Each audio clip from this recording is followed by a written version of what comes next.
இதை ஓபன் பண்ணி பார்த்துட்டு நீங்க அந்த பதக்கத்தை அனுபவிக்கணும்.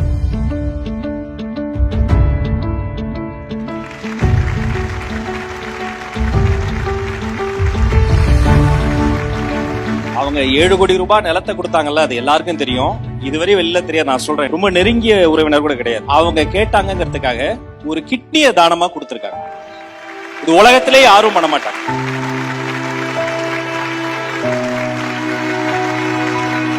சாரி, எல்லார் மனசையும் சங்கடப்படுத்திட்டேன்னு நினைக்கிறேன், மன்னிச்சுக்கோங்க. 300 ரூபாய் நகை விற்று பண்ணியிருக்கிறேன், 5 கிலோ வெள்ளி பத்திரம் விற்று பண்ணியிருக்கிறேன். எல்லாத்தையுமே பொண்ணு நினைவா செஞ்சுட்டு போயிடணும், இந்த ஒரே குறிக்கோள்ல நான் வாழ்ந்துட்டு இருக்கேன். ஜனனி அம்மாவுடைய தவ புதல்வி. அவங்க அள்ளி அள்ளி கொடுத்ததுக்கு பின்னாடி விதையாக இருந்தது ஜனனி தான். வெளியில சொல்லக்கூடாது நம்ம பண்றத. பொண்ணு இது பண்ணதுக்கு அப்புறம் அவ்வளவே அள்ளி கொடுத்துட்டேன். பூனை சாரியை தவிர மித்த சாரியை கட்டக்கூடாது அப்படின்ற நிலைமையில நான் இருந்தேன். இது பெரிய பட்டு சேலையோ என்ன சாமுத்திரிகா பட்டோ 1 லட்சம் ரூபாய் பட்டோ அப்படி கிடையாது. ஆனா இதற்கு பின்னால் இருக்கக்கூடிய அன்புக்கு விலையே கிடையாது. இது யார் கொடுத்திருப்பாங்கன்னு நினைக்கிறீங்க? அந்த குழந்தைய அந்த இடத்துல உட்கார்ந்து படிக்க ஆரம்பிச்சிட்டாங்கன்னா எனக்கு அந்த சந்தோஷம் போதும்.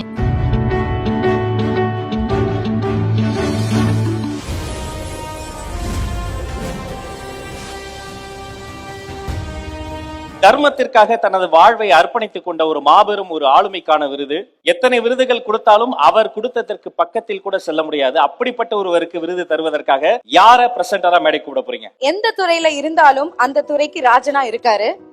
Minister of information technology and digital services of Tamil Nadu mister Palanivel Thiagarajan அவர்களை மேடை கழிக்கிறோம். இவர்களுடன் இணைந்து mister Roshan director of Sathya agencies அவர்களை மேடை கழிக்கிறோம்.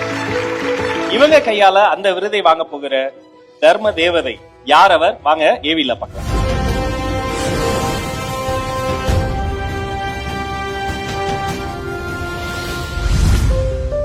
கொடையுணர்வின் மனித உருவம் பூரணம் அம்மாள்.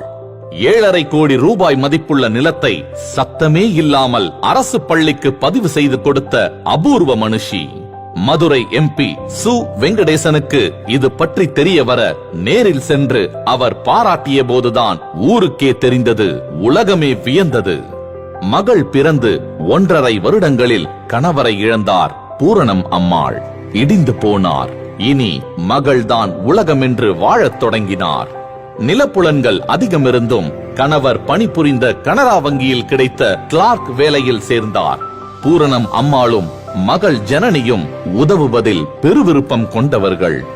ஆனால் விதி இளைய வயதிலேயே மகளின் உயிரையும் எடுத்துக்கொண்டது. மொத்தமாக இடிந்து போனார்.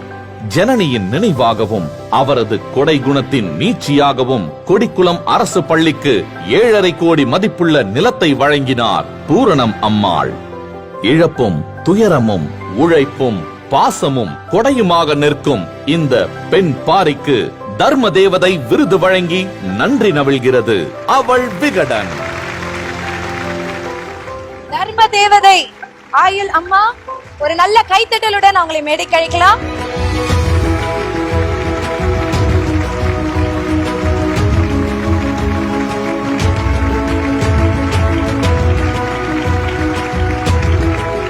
ஒரு வீட்டுல 10க்கு 10 கார் பார்க்கிங் கூட விட்டு தராத உலகத்தில் தான் படித்த பள்ளிக்கூடத்திற்காக வாழ்நாள் சொத்தை விட்டு கொடுத்த இவர் என் அளவில் கர்ணனாக தெரிகிறார்.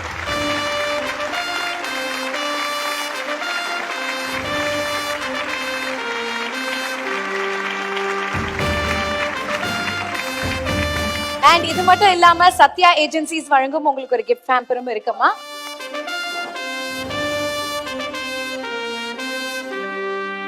இவங்க செய்தது ஒரு மகத்தான ஒரு கான்ட்ரிபியூஷன். மதுரையில் இருக்கவங்களுக்கு இவ்வளோ பெரிய ஒரு நல்ல எண்ணத்தோடு இவ்வளோ பெரிய ஒரு கிஃப்ட் கொடுத்ததுக்கு நான் நேராக வந்து பாராட்டுறதில் எனக்கும் மகிழ்ச்சியும் பெருமையும். அதனால் thank you for inviting me. Thank you sir. Thank you for joining us sir. Thank you sir. அம்மா, ஒவ்வொரு மேடையிலையும் நான் உங்களை பார்க்கும் போதெல்லாம் சொல்றதுதான், நீங்க எவ்வளவு பெரிய விஷயம் பண்ணிருக்கீங்கன்னு உங்களுக்கு புரியுதா இல்லையா? அவ்வளவு பெரிய விஷயத்தை பண்ணிட்டு எப்படிமா சாதாரணமா சிரிச்சுக்கிட்டு இருக்கிறீங்க? இந்த எண்ணம் எப்படி வந்தது, ஏன் வந்தது? எல்லாருக்கும் மாலை வணக்கம். இந்த எண்ணம் எப்படி வந்ததுன்னா என் பொண்ணு எழுதி வச்சதுனாலதான் வந்தது. பொண்ணோடைய நினைவு எழுத்தை வந்து ஆக்கப்பூர்வமாக ஆக்கணும் அப்படின்ற ஒரே குறிக்கோள் தான். இப்போ நான் நல்லபடியாக அதை வந்து செய்து பண்ணியிருக்கிறேன். அந்த ஸ்கூலுக்கு என்னன்னே தெரியல இன்னும். இப்போ அதே பள்ளிக்கு நான் இன்னும் நிறைய இது இப்போ தீபாவளி கூட போய் என்னதோ வெளியில் சொல்லக்கூடாது, நம்ம பண்ணுறத வந்து முன்கைக்கு செய்கிறத வந்து தின்கைக்கு தெரியக்கூடாதுன்ற மாதிரி தெரியாமல் இப்போ நான் ஏதோ பண்ணிட்டு தான் இருக்கிறேன். இன்னும் நான் இறைவன்ட்டு என்ன கேட்டுக்கிறேன்னா, இந்த ஆன்மாவுக்கு வந்து உடல் ஆரோக்கியத்தை கொடுத்தேன்னா இன்னும் 7 வருஷம் சர்வீஸ் இருக்கு. 7 வருஷத்துல எவ்வளவோ சம்பாரிச்சு அந்த மழலை செல்வங்களுக்கு செய்ய முடியும். நல்ல உடல் ஆரோக்கியத்தை கொடுத்தா செய்கிறேன், இல்லைன்னாலும் அதை ஏற்றுக்கக்கூடிய எனக்கு பக்குவத்தை கொடுடா இறைவா அப்படின்னு சொல்லி தான் கேட்குறேன். எனக்கு விரைவில் வந்து அந்த ஸ்கூல் வந்து எல்லா ஆன்மாக்கள் ஒரு நிமிஷம்னாலும் நினைச்சு அதை ப்ரேயர் பண்ணுங்க அப்படின்றத உலகளாவிய அத்தனை பேரும் வந்து இது பண்ணீங்கன்னா அந்த கட்டடம் வந்து கட்டி வந்து ஜனனின்ற அந்த பேர்லையும் அந்த பள்ளி வந்து நிரப்பி அந்த குழந்தைய வந்து அந்த இடத்துல வந்து உட்காந்து படிக்க ஆரம்பிச்சிட்டாங்கன்னா எனக்கு அந்த சந்தோஷம் போதும். மன நிறைவோட நான் ஏத்துக்கிருவேன். இந்த நேரத்துல இன்னொன்னு நான் சொல்லணும், இது மாதிரி மேடைகள்ல தான் இந்த அனுபவங்களை கிடைக்கும். கிக்கி, இவங்க தீபாவளிக்கு போய் பரிசு கொடுத்ததா சொன்னாங்கல்ல, இவங்களுக்கு ஒரு பரிசு வந்திருக்கு. ஓஹோ, இருங்க நான் அதை எடுத்துட்டு வரேன். யாரு குடுக்குறாங்க அப்படின்றதையும் பாத்துருவோம்.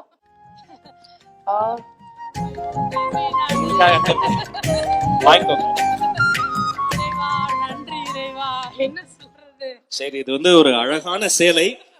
இது வந்து இது பெரிய பட்டு சேலையோ என்ன சாமுத்திரிகா பட்டோ 1 லட்சம் ரூபாய் பட்டாலும் அப்படி கிடையாது. ஆனா இதற்கு பின்னால் இருக்கக்கூடிய அன்புக்கு விலையே கிடையாது. இதை யார் கொடுத்திருப்பாங்கன்னு நினைக்கிறீங்க? எனக்கு மகளா இருக்கும், மகனா இருக்கும். உங்களுடைய மகள்களாக மகன்களாக இருக்கக்கூடிய நீங்க எந்த பள்ளிக்கூடத்திற்கு நிலம் கொடுத்தீங்களோ அந்த பள்ளிக்கூடத்துல தான் வருது. இதை பிரிச்சு பாருங்க, எல்இடி ஸ்கிரீன்ல பாருங்க. ஓபன் பண்ணிட்டு எல்இடி ஸ்கிரீன்ல பாருங்க.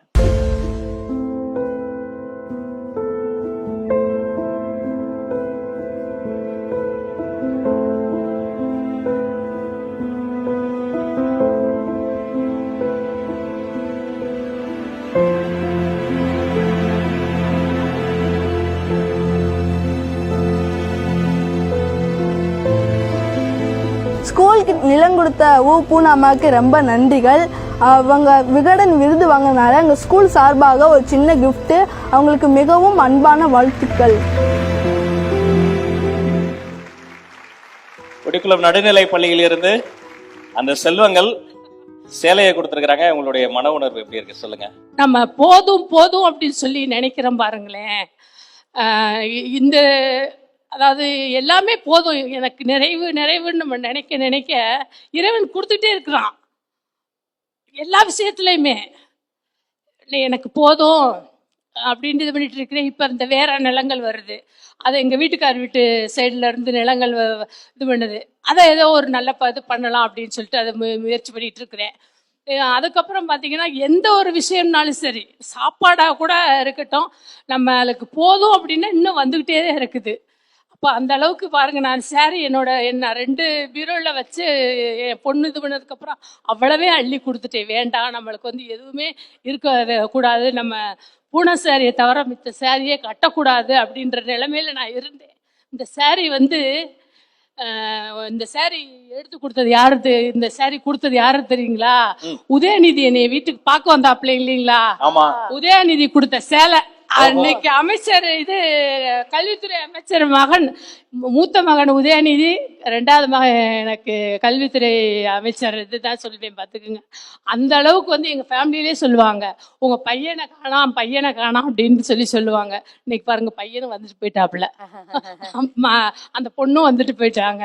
என்ன சொல்றது, இந்த சாரியை வந்து நான் உதயநிதி கொடுத்தது சரி, அதுக்காக நம்ம கட்டிட்டு வரணும் இந்த இதுக்கு அப்படின்றதுக்காக தான் நான் வந்து கட்டிட்டே வந்தேன் பார்த்துக்கோங்க. பாருங்க, இந்த போதும் அப்படின்னு நினைச்சிட்டு வந்தேன், இதை கட்டிட்டு யார்த்தையாவது கொடுத்துடலாம்னு நினைச்சிட்டு வந்தேன். இந்த அடுத்து ஒண்ணு கொடுக்குறேன் இறைவே. அப்ப கூட யாருக்கா கொடுத்துடலாம் தான் நீங்க யோசிக்கிறீங்கல்ல?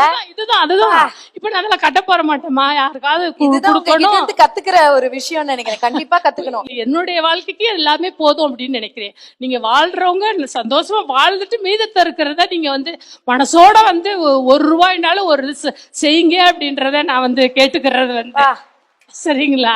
உங்களுக்கு போக மிச்சம் இருக்கிறத கூட நீங்க ஏதோ ஒண்ணு ஏதோ ஒரு விஷயத்துக்காக ஏதோ ஒண்ணு பண்ணுனா போதும் அப்படின்றத நான் ஒவ்வொரு மேடையிலையும் நான் சொல்லிக்கிறேன் தம்பி. தங்க இலக்கியத்துல ஒரு மன்னன் வீழ்ந்து கிடக்கும்போது இந்த காகங்கள் பறவைகள்லாம் சேர்ந்து ஐயோ எல்லாருக்கும் கொடுக்கக்கூடிய மன்னன் அள்ளி கொடுப்பான், அவன் வெயில் அவனுடைய முகம் வாடுதேன்னு சேர்ந்து எல்லா பறவையும் ஒரே பறவையா மாதிரி அவருக்கு நிழல் தருமா. அதெல்லாம் செய்தி. இன்னொரு பக்கம் இன்னொரு பெரிய குரல் கேட்குமா, என்னன்னு பார்த்தா இந்த பகல்ல பறக்கிற பறவை மாதிரி பறப்பதற்கு எனக்கு சக்தி இல்லையேன்னு இரவில் பறக்கும் ஆந்தையெல்லாம் இந்த குடைவெள்ளல காப்பாற்ற முடியலையேன்னு அழுமா. அது போல இவங்களை பார்க்கும் போதெல்லாம் எனக்கே எமோஷனல் ஆயிடும். அம்மா இந்த மேடையில இன்னொரு விஷயமும் நாங்க பண்ணணும்னு ஆசைப்படுறோம், கொண்டு வாங்கப்பா. ஐயோ தம்பி, நான் அது வாங்கி என்னமா பண்ண போறேன்? நீங்க தானே எப்பவுமே எல்லாருக்கும் பண்றீங்க. போதும்மா எனக்கு. தம்பி நான் என்னமா பண்ண போறேன்? எனக்கு போதும்மா. இது ஒரு சின்ன பதக்கம், ஆனா எங்க மனசளவுல இது ஒரு தங்க பதக்கம். இதை ஓபன் பண்ணி பார்த்துட்டு நீங்க அந்த பதக்கத்தை அனுபவிக்கணும் ப்ளீஸ்.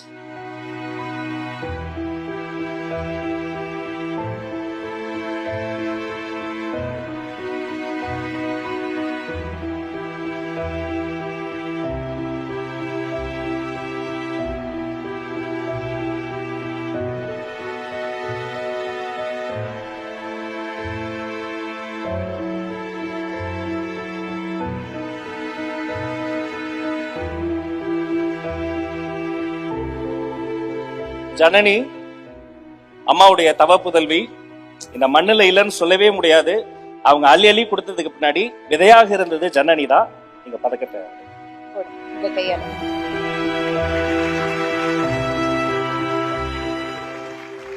எழுந்து நின்று நம்முடைய பூர்ணம் அம்மாக்கு ஒரு ஸ்டாண்டிங் அவேஷன் தரும்படி அன்போடு கேட்டுக்கொள்கிறோம்.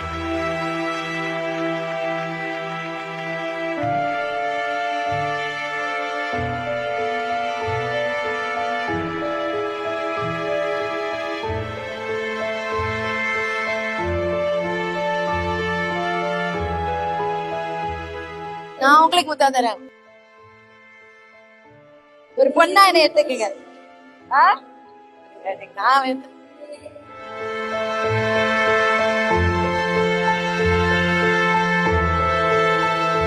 அழாதீங்க அழாதீங்க.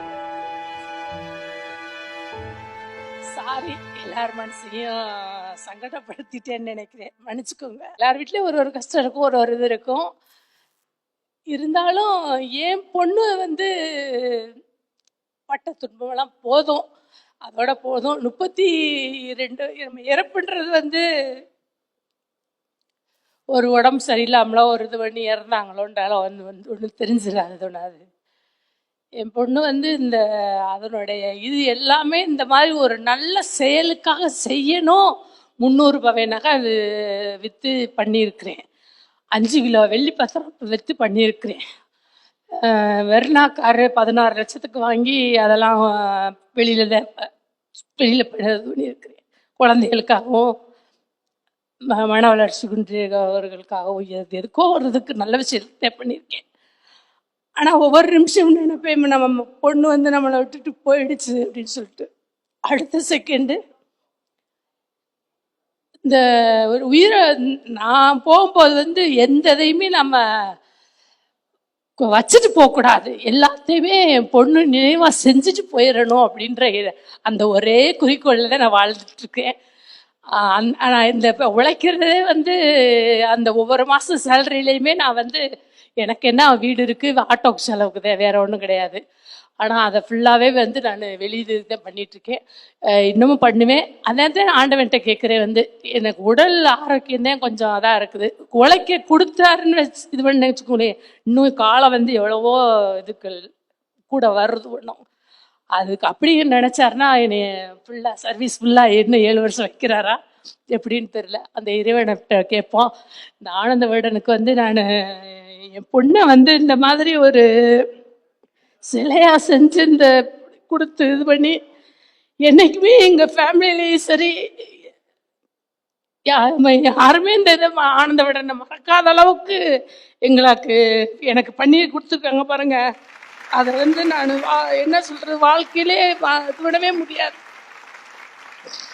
ரொம்ப நன்றி நன்றி அம்மா, தேங்க்ஸ். இந்த மாதிரி கோடி ஜனனி இருக்காங்க உங்களுக்காக, ஓகேயா? சரி, நீங்க கவலையே படாதீங்க. உங்களுக்காக நாங்க ப்ரே பண்ணிக்கிறோம். உங்க உடல் நிலைலாம் நல்லா இருக்கும். நீங்க நல்லதே பண்ணிட்டு இருக்கீங்க. உங்களுக்கு நல்லதே நடக்கும். ஏன்னா பண்ற விஷயத்த சொல்லி காட்டக்கூடாது அப்படின்னு சொன்னாங்க. நம்ம நினைக்காத அளவுக்கு நிறைய விஷயம் பண்ணிருக்காங்க. அது வெளியில யாருக்கும் தெரியாது. அதனாலதான் இன்னைக்கு இவங்க தர்ம தேவதையா இன்னைக்கு அவள் விருதுகள் இங்க நின்னுட்டு இருக்காங்கம்மா. ஆக்சுவலி அம்மா பண்றத நான் இன்னும் கூட சொல்லி காட்டணும்னு சொல்வேன்.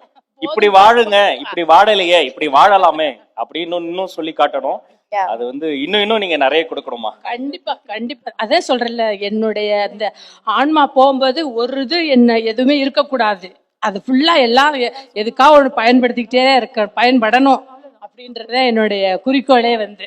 வா, இன்னைக்கு உங்ககிட்ட இருந்து நிறைய விஷயங்கள் கத்துக்கிறோம். நீங்க கடவுள் கண்டிப்பா இருக்காரு, உங்களை நல்லா பாத்துப்பாரு. ஆனா கடவுளே நீங்க தான் அப்படின்னு நான் சொல்லுவேன். ஏன்னா அவங்க அவ்வளவு விஷயங்கள் சாக்ரிஃபைஸ் பண்ணிட்டு இருக்காங்க. தேங்க்யூமா. ரொம்ப கடவுள் பணி என்பது காப்பது தானே. காப்பதுன்னா அந்த நடுநிலை பள்ளியில இருக்க அத்தனை குழந்தைகளை காக்குற நீங்க கடவுள் தான். கடவுள் இருக்கிறார், நான் ஒப்புக்கொள்கிறேன். தேங்க்யூ சோ மச்மா, ரொம்ப நன்றி. அந்த இது பள்ளியில வைக்கிறதுக்கு முன்னாடியே பாருங்க, இறைவன் வந்து நீ அப்படியே போயிட்டாலும் இந்த சிலையை இது மாதிரி தான் அந்த பள்ளியில இருக்கும் அப்படின்றத கொண்டு வந்து காமிச்சிட்டாரு அப்படின்னு தான் நான் நினைக்கிறேன். உண்மையிலே வந்து ரொம்ப நிறைவா இருக்கு. இது வரைக்கும் வெளியில சொல்லாதது எனக்கு தெரியும். உரிமையா அவங்க கிட்ட கெஞ்சி இப்ப சொல்றேன். அவங்க 7 கோடி ரூபாய் நிலத்தை கொடுத்தாங்கல்ல, அது எல்லாருக்கும் தெரியும். இதுவரை வெளியில தெரியாது, நான் சொல்றேன், எனக்கு பர்சனலா தெரியும். ஒரு டிஸ்டன்ட் ரிலேட்டிவ்ங்க, ரொம்ப நெருங்கிய உறவினர் கூட கிடையாது. அவங்க கேட்டாங்கிறதுக்காக ஒரு கிட்னியை தானமா கொடுத்துருக்காங்க. இது உலகத்திலே யாரும் பண்ண மாட்டாங்க. யாரும் பெத்த பிள்ளை அப்பா அம்மாக்கு பண்ண மாட்டாங்க. அம்மா, நீங்க கடவுள்மா, நீங்க தான் கடவுள். Thank you so much. நன்றி.